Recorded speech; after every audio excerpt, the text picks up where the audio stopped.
This is your meeting minute for the July 17th River Advisory Committee meeting. Charged with advising the Select Board in all matters relating to the management of the Exeter and Swampscott River, the committee held its first meeting since December of last year to hear updates from Public Works on the Exeter Reservoir Dam and the Pickpocket Dam.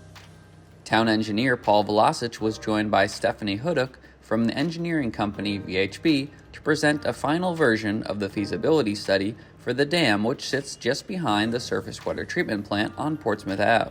Sometimes this dam is referred to the Waterworks Dam. As you know, we got a letter of deficiency for a Pickpocket Dam a while back. At that time, the town decided to evaluate this Exeter Reservoir Dam. There's no letter of deficiency against the dam right now. This is just something that the town did on their own proactively to make sure we're maintaining our dams.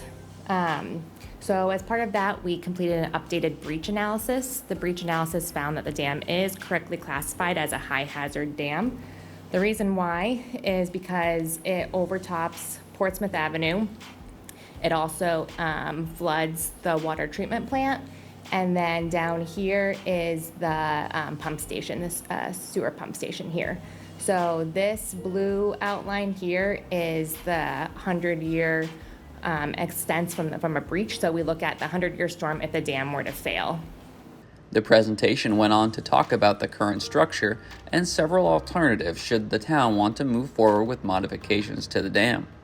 The alternatives involve raising the dam by a variety of heights, adjusting or replacing the spillways, and potentially adding materials to the front of the dam, also known as overtopping, to reinforce the structure.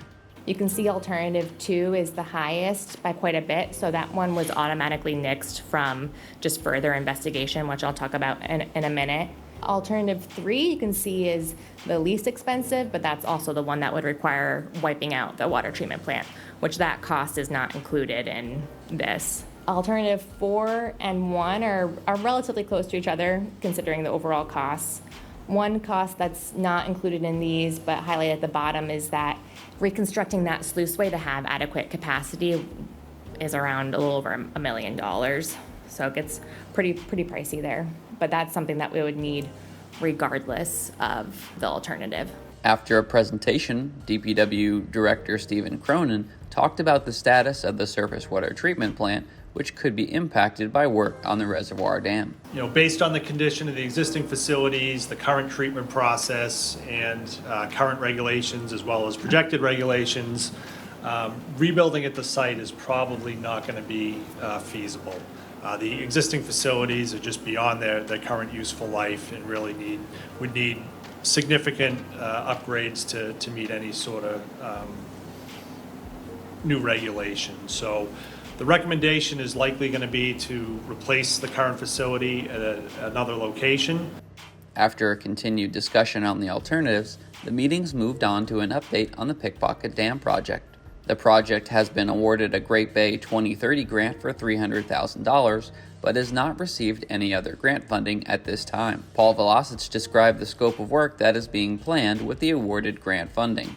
The first 2 columns, the pre-design and survey, and also engineering design, is where this $300,000 effort will focus.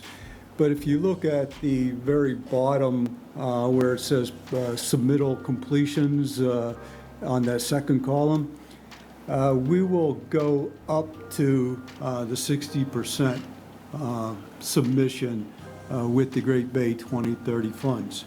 The hope is that this work will provide the town enough information to begin reaching out to the public for feedback on proposed designs. Public Works is expected to have another update for the committee in September or October. The committee set their next meeting for September 18th. See you there.